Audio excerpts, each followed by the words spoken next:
আমি ওয়াজ করে বলছি, হয়তো আপনার খারাপ লাগতে পারে। এই যুবকেরা, আপনি বলছি ঘুষ দেব না, যোগ্যতা অনুসারে চাকরি নেব, এটা আমি একা করলে হবে না, এটা তো আপনাদেরকেও এতে সাপোর্ট করতে হবে। এই হবে কি হবে না?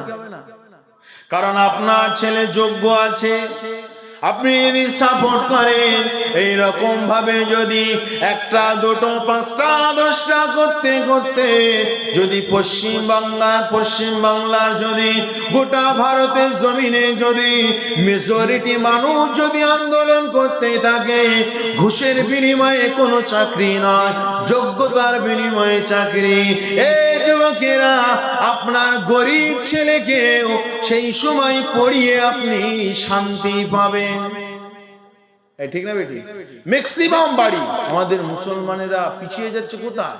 যোগ্যতা কম নেই। কি বললাম? যোগ্যতা কম নেই, ট্যালেন্ট অনেক আছে, পিছিয়ে যাচ্ছে কোথায়? ব্রেন সব ঠিক আছে, পিছিয়ে যাচ্ছে টাকা নেই। টাকা না হলে চাকরি হবে না, যোগ্যতার কথা ভাবছে না। আর অন্যান্য মানুষেরা, তারা হয়তো রাস্তার ধারে ফুল বিক্রি করছে, আপনি দেখছেন, কিন্তু ব্যাংকে 20 লাখ 40 লাখ টাকা খাটিয়ে মাসে মাসে সুদ নিচ্ছে আর খাচ্ছে। এই ঠিক বলছি না ভুল বলছি? কি গো, আমি যদি মোটামুটি 40-50 হাজার টাকা যদি এই লাখ টাকা যদি আমি কষ্ট মষ্ট করে ব্যাংকে জমা দিতে পারি, কি গো, আমি মাসে মাসে বসে সুদ পাবো না? এই পাবো তো নাকি? আর আমি যদি রাস্তায় বসে বসে যদি ফুল বিক্রি করি, আর আপনি যদি ভাবেন যে এই মানুষটা তো গরিব মানুষ, ভিখারি মানুষ, ফুল বিক্রি করে খায়, কিন্তু আপনার ধারণাটা ভুল কি ভুল না? হ্যাঁ, আপনার ধারণাটা 100% ভুল। আমাদের পয়সা নেই, কিন্তু যেই বলছে আপনি আন্দোলন করে, তখন ভাবছে না ইনজামুল চিশতি রাজনীতির কথা বলছে, এটাই ভাবছে। কারণ আমি বলছি আপনার রাগ হচ্ছে, কিন্তু আপনার মনের খবরটা তো আমি আর জানি না।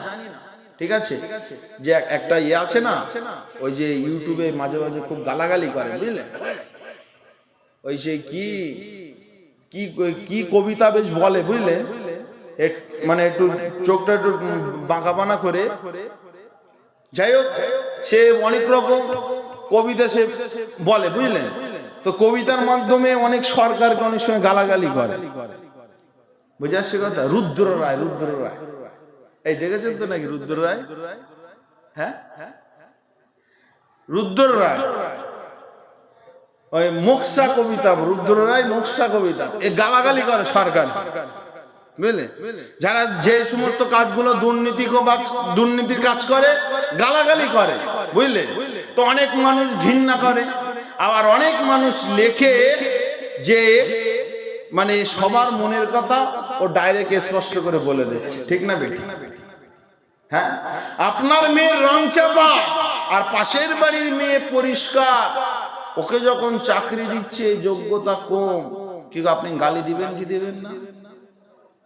আপনার মেয়ে রং চাপা, যোগ্যতা মানে, আরে অহরহ ঘটনা ঘটছে, আপনি আছেন কোথায়?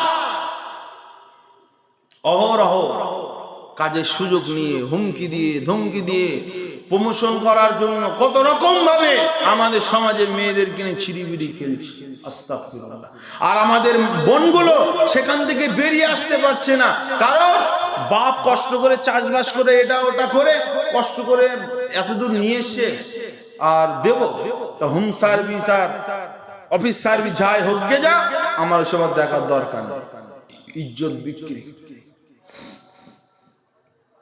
আসেন ফেরা নওজোয়ান তরুণেরা, এ নবী পাকের প্রেমিকেরা, কান খাড়া করে শুনে নাও। এ যুবকেরা, এই পৃথিবীর জমিনে আমার আল্লাহ পাক আমাদের কাছে নিয়ামত আমার আল্লাহ পাঠিয়েছিলেন মুজাদ্দিদুজ্জামান আমিরুশ শরিয়াতকে। এই নিয়ামত আল্লাহ আমাদের কাছে পাঠিয়েছেন বাবা। আল্লাহর হুকুম হয়ে গিয়েছে, আল্লাহটাকে চলে গিয়েছে বাবা। এই মুজাদ্দিদুজ্জামানের আদর্শ আমাকে আপনাকে মেনে চলতে হবে বাবা। দুনিয়ার জমিনে যদি আপনি চুরি নাও করেন, চোরকে যদি আপনি সাপোর্ট করে, আপনি যদি শিরিক না করেন, শিরিককারীকেও যদি আপনি সাপোর্ট করেন, এই যুবকেরা শুনে রেখে দাও, কাল কিয়ামতের ময়দানে তুমিও ঈমান খারাপ হয়ে মুশরিক হয়ে তুমি জাহান্নামে যাবে। এ বাপেরা, তরুণেরা, যুবকেরা, আমার নবী পাক জানিয়েছে, এ আমার উম্মতিরা, যেখানে কোনো শিরিক হবে, আল্লাহর অংশীদার বানানো হবে, সেখানে কখনোই যাবে না, সেখানে কখনোই যাবে না। তাদের সঙ্গে এমন করে প্রমোট করার জন্য তাদের কাঁধে কাঁধ দেবে না, তাদের সঙ্গে কথাবার্তা বলবে না, কারণ তারা যদি খুশি হয়, তারা যদি ভাবে আমাদের কাজটাকে প্রমোট করছে। এই যুবকেরা, পৃথিবীর জমিনে ইন্না শিরকা লাযুলমুন আযীম, শিরিক হলো সবচাইতে বড় গুনাহ। যে মানুষ শিরিক করে, আমার আল্লাহ তাকে ক্ষমা করে দেবে না। ইন্নাল্লাহা লা ইয়াগফিরু আইয়ুশরাকা বিহি ওয়া ইয়াগফিরু মা দুনা যালিকা শাইয়্যা। আমার আল্লাহ জানিয়ে দিলেন, এই দুনিয়ার মানুষেরা, ইন্নাল্লাহা লা ইয়াগফিরু আইয়ুশরাকা বিহি, আমি আল্লাহ লা ইয়াগফিরু আইয়ুশরাকা বিহি, তোমাদের দ্বারাই যে শিরিকগুলো হয়ে যাবে, আমি আল্লাহ পাক ক্ষমা করে দেব না রে। ওয়া ইয়াগফিরু মা দুনা যালিকা শাইয়্যা, শিরিক ব্যতীত যদি অন্য কোনো গুনাহ করে ফেলো, চাইলে আমি আল্লাহ মাফ করে দেব, কিন্তু শিরিককারীকে আমি আল্লাহ মাফ করব না। এই নওজোয়ান তরুণীরা, এই নবী পাকের প্রেমিকেরা, যারা শিরিক করে তারা তো মুশরিক। কেউ জন্মে সূত্রে মুসলিম হয়েও যদি শিরিক করে, সেও অপরাধী। আবার যদি জন্মে সূত্রে কেউ যদি মুসলিম মুশরিক হয়, সেও অপরাধী। বাবা, শিরিককারীকে আমার আল্লাহ পাক পছন্দ করে না রে। এই যুবকেরা, তরুণেরা, কান খাড়া করে শুনে রেখে দাও, আমি ইনজামুল চিশতি আজকে ওয়াজ করছি, আপনাদের গ্রামের ইমাম ওয়াজ করছিলেন। বাবা, আপনাদের গ্রামের ইমাম যদি শিরিক করে, এই বাপেরা, তরুণেরা, ওই ইমামটাকে কি আপনি ছেড়ে দেবেন? ওই ইমামটাকে কি আপনি ভালোভাবে যত্ন করবেন?